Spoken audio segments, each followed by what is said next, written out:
सूरुजा बेलवा लाल कब लागी उगताना। सूरुजा बेलवा लाल उगना सूरुजा देवा लेहुना रगिया लाल घर ही में रोवत हुई है।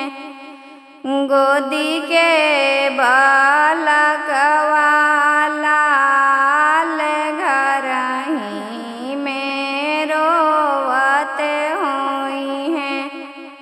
गोदी के बालकवा लाल घर ही में हाथुन गया बेला सासुरे नाना दिया लाल ठोकिए ठोकिए गया बेला बल का सूत तन लाल ठोकिए ठोकिए गया बेला बल का सूत तन लाल।